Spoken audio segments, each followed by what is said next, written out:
नमस्ते दोस्तों, हमने प्रीवियस लेक्चर के अंदर फ्रेम ऑफ रेफरेंस के बाद हमने जो पढ़ा था उसके बारे में, और हमने उसके बाद देखा था कि फ्रेम ऑफ रेफरेंस का क्या इंपॉर्टेंस होता है।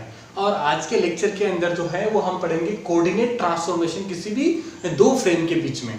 मैं सुनील कुमार मीणा, असिस्टेंट प्रोफेसर, हरिदेव जोशी राजकीय कन्या महाविद्यालय बांसवाड़ा। यहाँ पे देखिए दो यहाँ पर फ्रेम ऑफ रेफरेंस बने हुए हैं। पहला फ्रेम ऑफ रेफरेंस जो है वो आपका एस है और सेकंड फ्रेम ऑफ रेफरेंस वो आपका एस दिस, ठीक है। और कोई भी एक पॉइंट पी जो है वो यहाँ पर एसोसिएट किया हुआ है। इसका मैं एग्जांपल लेता हूँ। मान लिया कि ये कोई पॉइंट है जिसे मैं यहाँ से देख रहा हूँ और समवन दूसरा उसे वहां से देख रहा है, तो मेरा फ्रेम है वो क्या हो गया, मान लीजिए मेरा फ्रेम जो है वो ये वाला है, ठीक है, तो मैंने इसको देख रहा हूँ और वो जो देख रहा है उसका फ्रेम क्या होगा, ये वाला हो जाएगा। तो एक्चुअली इस पॉइंट के ऊपर ये पॉइंट जो P है ये मुझे किस प्रकार दिखाई देगा और उसे किस प्रकार दिखाई देगा, इसी को ही हम आज मैथमेटिकली वे में उसको हम वहां पर सॉल्व करेंगे। अगर मैं इस फ्रेम में होता हूं तो मेरी डिस्टेंस क्या होगी, R1। डिस्टेंस क्या होगी, R1 में डिस्प्लेसमेंट होगा, बीच का अंतर, जो किसी O डैश पॉइंट से होगा।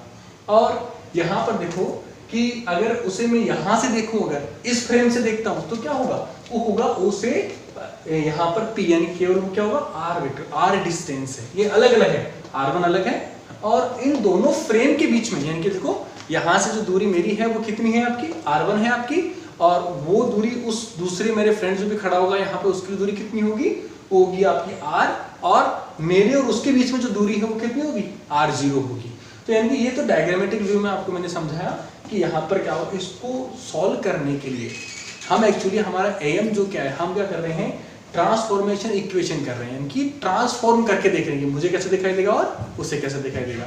तो ट्रांसफॉर्मेशन इक्वेशन की मैंने यहाँ डेफिनेशन लिखी है, the equation describe the relation between observation of some event. Observation of some event का मतलब होता है कोई भी पॉइंट, कोई भी पॉइंट होगा वो हमेशा एक इवेंट कहलाता है, हमेशा इसे याद रखना, कोई भी एक पॉइंट हमेशा इवेंट कहलाता है, यानी कि किसी भी इवेंट को हम ऑब्जर्व कर रहे हैं, ठीक है।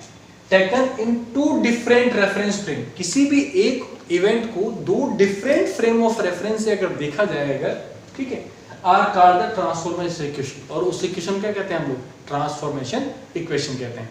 तो लेट्स हम इसको सॉल्व करते हैं कि ये जो P पॉइंट है वो यहां से कैसा दिखाई देगा और यहां से किस प्रकार दिखाई देगा। तो इसको सॉल्व करने के लिए मैं क्या करूंगा, मैं यहां पर वेक्टर एडिशन ट्राइंगल रूल काम ले लूंगा, ठीक है। Triangle vector addition, vector addition rule. आपने प्रीवियस क्लासों में 11th क्लास में आपने एक वेक्टर का नियम पढ़ा होगा आपने, कि अगर वो वेक्टर इस प्रकार है, मान लिया वेक्टर है वो इस प्रकार है, ये आपका A है, ये आपका B है और ये आपका C है, ठीक है।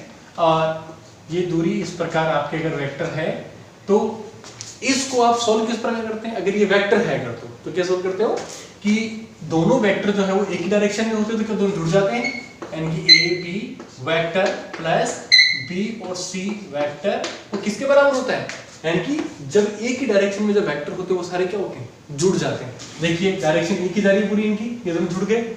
और तीसरा वेक्टर कहाँ मिल रहा है, यहाँ पर मिल रहा है, वो क्या होगा आपका, वो ऐसी वेक्टर होगा। इसे आप ट्राइंगल वेक्टर एडिशन रूल कहते हैं, जो कि हमने छोटे क्लासों के अंदर हम इसको हमने पढ़ा है। इसी रूल का उपयोग करेंगे हम यहाँ पर इस ट्राइंगल को सॉल्व करने। तो ट्राइंगल क्या बन रहा है, P से O, O डैश से O और O से वापस P, ये आपका एक ट्राइंगल बन रहा है। तो यानी कि मैं इसको सॉल्व कैसे करूंगा कि O से जो है वो R, ये जो O डैश यहाँ तक एक वेक्टर जा रहा है, डिस्टेंस क्या जा रहा है आपका, R0 जा रहा है आपका, यानी कि R0 प्लस, और इस वेक्टर की डायरेक्शन है उसी डायरेक्शन में क्या है आपका, ये नेक्स्ट वेक्टर है वो क्या है आपका O डैश और आपका P, यानी कि अगर मैं इसको सिंपली लिखूंगा तो क्या लिखूंगा, मैं लिखूंगा O डैश प्लस, यानी कि O dash plus O dash और P, ठीक है। ये दोनों वेक्टर होंगे और वो किसके बराबर होंगे, तीसरे वेक्टर के बराबर। उन दोनों का वेक्टर जोड़ क्या होगा, तीसरे वेक्टर के बराबर होगा। वो क्या होगा, वो होगा O और आपका P। क्लियर हो आपको। इसका मैं अब न्यूमेरिकल लिख देता हूँ, ये क्या होगी आपका R0 प्लस ये होगा आपका R1 होगा और ये हो जाएगा आपका R वेक्टर के बराबर। ये हमारे वेक्टर एडिशन रूल से हमने यहाँ पर निकाल लिया, ठीक है। अब हम क्या करेंगे, हमको ये पता लगाना है कि वो किस प्रकार अगर नजर आते तो हम क्या करेंगे, हम करेंगे R1 बराबर हो गया R vector minus R0 vector. ये हमारी इक्वेशन बनी। और इस इक्वेशन का जो फिजिकल मीनिंग है, यानी कि जो फिजिकल मीनिंग क्या है कि R1 वेक्टर कौन सा है आपका, ये वाला वेक्टर है। यानी कि R1 वेक्टर का मतलब क्या है कि S डैश फ्रेम से दिखने वाली P की दूरी, यानी कि S डैश फ्रेम से आपका P पॉइंट की दूरी कितनी है, वो किसके बराबर है, वो क्या होगी, वो दूसरे वाले से जो दिखने वाली दूरी है, दूसरे वाले से जो दिखने वाली दूरी वो कितनी है, R है, उसमें से क्या होगा, R0 को माइनस कर दोगे आप अगर, तो क्या होगा, वो आपको R1 की दूरी के बराबर होगा। क्लियर हुआ आपको, ये इसका फिजिकल मीनिंग होता है। अब ये तो हुई कि भाई दूरियां दोनों में क्या होती है, सेम नहीं होगी। R1 और इससे यहाँ से दिखने में और यहाँ से दिखने में दोनों क्या होगी, सेम नहीं होगी। ये हम फिजिकली भी देखते हैं हम लोग, और हमको यहाँ मैथमेटिक्स में भी एक चीज नजर आ रही है। अब हम देखते हैं कि वो जो P पॉइंट है वो अगर मूव कर रहा है अगर, तो P पॉइंट की वेलोसिटी होगी, तो फिर उससे इन दोनों फ्रेम में क्या फर्क पड़ेगा, तो उसके लिए क्या करेंगे, इसको डिफरेंशिएट करेंगे। क्या करेंगे, डिफरेंशिएट करेंगे, differentiate with respect to t, यानी टाइम के साथ मैं उसको डिफरेंशिएट करूंगा। तो यहाँ क्या हो जाएगा, डेल्टा R1 वेक्टर का with differential to time equal to delta R with respect to delta t minus delta R0 with respect to delta t। Clear हुआ। और किसी भी जो आपका विस्थापन होता है उसका समय के साथ जो अवकलन होता है आपका, वो हमेशा वेलोसिटी के बराबर होता है आपका। यानी कि ये आपका v1 हो गया वेक्टर, और ये आपका v हो गया, ये माइनस क्या हो जाएगा आपका v और 0 हो जाएगा आपका, ले लिया है। लेकिन आप नोटिस कीजिए ये v1 आपका क्या है, v1 आपका है इस फ्रेम से दिखने वाली वेलोसिटी है आपकी, इस p पॉइंट की वेलोसिटी s डैश फ्रेम से वेलोसिटी क्या नजर आएगी, वो तो आपकी क्या है, v1 है आपकी। v क्या है आपकी, वो इस फ्रेम से जो नजर आएगी वो आपकी v है आपकी। लेकिन ये v0 क्या है, ये v0 क्या है, इन दोनों फ्रेम के बीच की वेलोसिटी है, इन दोनों फ्रेम के बीच की क्या है, वेलोसिटी। लेकिन हम क्या कर रहे हैं, हम कह रहे हैं कि दोनों क्या है, दोनों फ्रेम स्टेशनरी है, मतलब दोनों फ्रेम गति नहीं कर रहे, दोनों क्या है, दोनों स्टेबल। यानी कि मैं इस पॉइंट पे भी स्टेबल हूँ, मेरे साथ जो भी खड़ा होगा वो भी क्या होगा, स्टेबल होगा। हम दोनों के बीच की दूरी क्या रहेगी, हमेशा कांस्टेंट दूरी रहेगी। और जब भी किसी कांस्टेंट, यानी कि R0 क्या रहेगा, R0 कांस्टेंट रहेगा, यानी कि R0 क्या रहेगा, कांस्टेंट। और किसी भी कांस्टेंट का डिफरेंशियल जो होता है वो क्या होता है, हमेशा 0 होता है। यानी कि आपका v0 क्या हो जाएगा, 0 के बराबर हो जाएगा। तो ये टर्म आपका क्या हो जाएगा, ये टर्म यहाँ से हट जाएगा आपका। क्लियर हुआ आपको। और इसका मतलब क्या हुआ कि जो वेलोसिटी p की इस फ्रेम से दिखी जाएगी उतनी ही वेलोसिटी आपको इस फ्रेम से आपको दिखाई देगी। यानी कि इसकी वेलोसिटी जो है वो मुझे जितनी दिखाई देगी उतनी क्या होगी, जो साथ में खड़ा होगा उसको उतनी वेलोसिटी दिखाई देगी। और नेक्स्ट है, हम इसे क्या करते हैं, हम लोग एक्सेलरेशन देखते हैं। इसका एक्सेलरेशन कैसे मिलता है हमें, वेलोसिटी का वन टाइम डिफरेंशियल करने के बाद में, यानी कि डेल्टा v1 का differential with respect to time delta t equal to delta v upon delta t आपका। और ये जो डिफरेंशियल क्या बताएगा हमें, ये बताएगा हमें कि a dash vector equal to a vector. यानी कि क्या कह रहा है कि दोनों का एक्सेलरेशन भी क्या होगा, सेम होगा। यानी कि आपका s डैश फ्रेम से जो p पार्टिकल का जो एक्सेलरेशन होगा वही क्या होगा, वही आपको इस फ्रेम से एक्सेलरेशन दिखाई देगा आपको। यानी कि हमने इस पूरे सिनेरियो में क्या देखा कि जब दोनों फ्रेम क्या है, दोनों फ्रेम जब स्टेशनरी है, यानी कि दोनों फ्रेम जब वहां पर गति नहीं कर रहे हैं, दोनों स्टेशनरी जब दोनों फ्रेम हैं, तो उनमें क्या होगा, उनमें डिस्टेंस तो क्या होगी, डिफरेंट डिफरेंट होगी। यानी कि डिस्टेंस तो क्या होगी, उनमें डिस्टेंस तो उनमें अलग अलग होगी, लेकिन उनकी वेलोसिटी जो पार्टिकल की है वो सेम रहेगी और एक्सेलरेशन भी क्या रहेगा, सेम रहेगा। लेकिन अब हम कंडीशन चेंज कर देते हैं। हमने कंडीशन क्या चेंज करी, मान लिया ये जो आपका फ्रेम है वो यूनिफॉर्मली वेलोसिटी से मूव कर रहा है। ठीक है, हम एक एग्जांपल लेते हैं इसके लिए।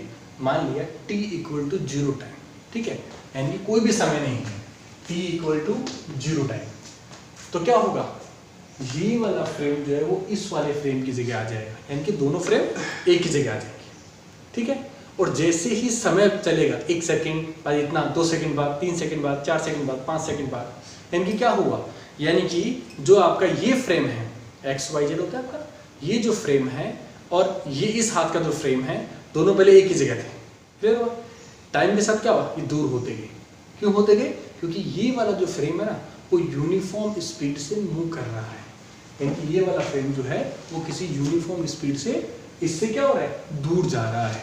तो यानी कि आपने देखिए कि जो यहाँ पर t = 0 टाइम दोनों एक जगह रहेंगे, और जो s डैश की जो वेलोसिटी है वो क्या ले ली हमने, वो ले ली इन्होंने v, वो v वेलोसिटी से क्या हो रहा है, लगातार उससे दूर जा रहा है, ठीक है। अब हम देखते हैं किसी भी टाइम पर, मान लिया 10 सेकंड बाद, 10 सेकंड बाद क्या होगा, 10 सेकंड बाद ये कुछ दूरी पर चला जाएगा, ठीक है। यानी कि मान लिया एट ए टाइम, किसी भी टाइम t के ऊपर, मान लिया किसी भी टाइम t के ऊपर सिचुएशन यही आ जाएगी। सिमिलरली क्या होगा, ये इस स्पीड से मूव कर रहा है। सिमिलर जो पूरा प्रोसीजर हमने यहाँ पर किया था वही प्रोसीजर हम करेंगे इसके साथ, पर कंडीशन क्या है, ये वाला एस डैश है ना, ये आपका यूनिफॉर्म स्पीड से मूव कर रहा है, मतलब चल रहा है। तो वही हम क्या करेंगे, सिमिलर हम वेक्टर रूल लगाएंगे पूरा का पूरा, और ये वाला जो है वो सिमिलर यहीं पर आ जाएगा, यानी कि R1 = R माइनस R0, ये आपका सिमिलरली वहां पर आ जाएगा। लेकिन आप देखिए यहाँ पर R0 जो था पहले वाले में क्या था, वो कांस्टेंट था, लेकिन यहाँ R0 कांस्टेंट था क्योंकि दोनों क्या थे, दोनों स्टेबल थे और बीच की दूरी क्या थी उनकी, फिक्स दूरी थी उनकी। लेकिन अब ये क्या हो रहा है, मूव कर रहा है, तो क्या हो रहा है कि दूरी लगातार बढ़ रही है, ठीक है। तो जिस R0 है वो क्या आपका डिस्टेंस है। आपने एक फॉर्मूला पढ़ रखा है कि जो आपका डिस्टेंस होता है, डिस्टेंस इक्वल टू जो आपका वेलोसिटी इक्वल टू क्या होता है आपका, वो आता है आपका distance upon time, distance upon आपका टाइम होता है आपका, क्लियर हुआ। तो आप डिस्टेंस कैसे निकालते हो, आप डिस्टेंस निकालते हो, distance equal to velocity into आपका टाइम, ये फॉर्मूला आपने पढ़ रखा है, वेलोसिटी इनटू टाइम निकालते हैं हम लोग। तो हमें क्या करना है, हमें डिस्टेंस निकालती है इन दोनों के बीच की, ठीक है। तो डिस्टेंस इन दोनों के बीच की क्या है, वो है आपकी R0, क्लियर हो। और वेलोसिटी क्या है, ये किस गति से मूव कर रहा है, ये किसी v गति से मूव कर रहा है, और कितने टाइम पर, किसी भी t टाइम पर, यानी R0 की वैल्यू क्या आएगी आपकी, R0 = आपका vt आएगा आपका, क्लियर हो। इस चीज को जो है वो आप यहाँ पर पुट करेंगे तो आपका जो इक्वेशन होगा वो क्या होगा आपका, वो हो जाएगा आपका R माइनस v और t।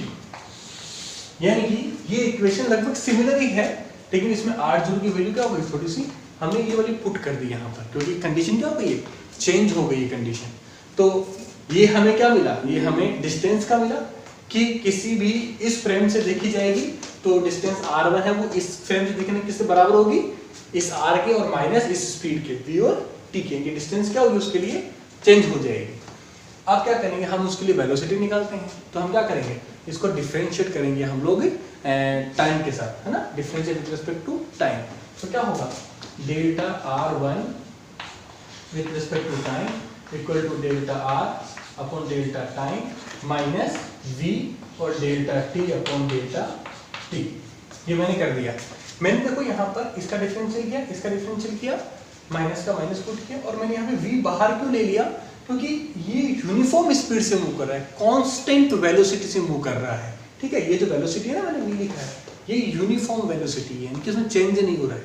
तो v कांस्टेंट होगा, कांस्टेंट डिफरेंशियल होने से क्या होता है, बाहर की ओर आ जाता है, और delta t upon delta t क्या होगा, यहाँ से कैंसिल हो जाएगा, और जो आपकी इक्वेशन होगी वो क्या बचेगी, वो बचेगी आपकी v1 आपकी है डैश इक्वल टू आपकी जो होगा यहाँ पर ये v हो जाएगा माइनस ये आपका v हो जाएगा, और ये आपका u कर दीजिए यहाँ पर,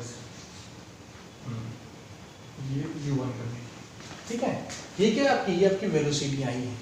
u1 क्या है आपका, u1 आपका ये है कि इस फ्रेम से ये पार्टिकल कितनी स्पीड से चलता हुआ नजर आएगा, ये आपका u1 है।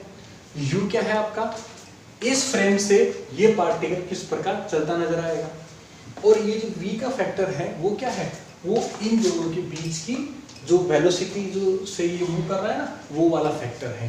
इन दोनों के बीच की जो दूरी बढ़ रही है, जिस वेलोसिटी दूरी बढ़ रही है उसका फैक्टर है यहाँ पर। तो क्या हुआ, वेलोसिटी क्या हुआ, हर किसी चेंज हो गई है। यहाँ पर क्या हुआ था, यहाँ वेलोसिटी बराबर आई थी, पर यहाँ वेलोसिटी बराबर नहीं आई। और नेक्स्ट जो है हम क्या करेंगे, एक्सीलरेशन निकालेंगे। एक्सीलरेशन के लिए क्या करेंगे, अगेन डिफरेंशिएट करेंगे विथ रिस्पेक्ट टू टाइम। तो क्या होगा, ये हो जाएगा delta u1 upon delta t equal to delta u upon delta t minus delta v upon delta आपका t। क्लियर हो, आपका v क्या था, आपका v आपका कांस्टेंट था, कांस्टेंट वेलोसिटी थी ना यूनिफॉर्म, तो वो क्या होगा, जीरो हो जाएगा। ये किसी भी कांस्टेंट का डिफरेंशियल करते हैं अगर, तो हमेशा क्या होता है, जीरो आता है। तो यानी कि ये क्या हो जाएगा, ये हो जाएगा आपका a1 या आपका a डेश बराबर आपका ये हो जाएगा a।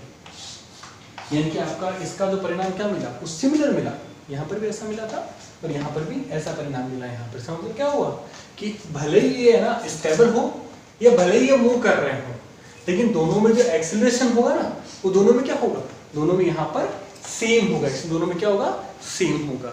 यानी कि आज हमने इस लेक्चर के अंदर हमने क्या लर्न किया कि कोई भी जो दो फ्रेम है, दो फ्रेम का मतलब आप कंफ्यूज मत होइए, कोई भी दो पर्सन हो सकते हैं। मान लिया आप भी किसी चीज को देख रहे हैं और दूसरा भी कोई चीज को देख रहा है अगर, तो वो मुझे कैसी नजर आ रही है और उसे कैसी नजर आ रही है, इन दोनों का कंपैरिजन किया। अगर मुझे जैसे नजर आ रही है, मुझे ये मैथमेटिक्स आती है, अगर इस तरह सॉल्व करना आता है, तो मैं पता लगा सकता हूँ कि उसको वो किस प्रकार नजर आ रही होगी। Thank you.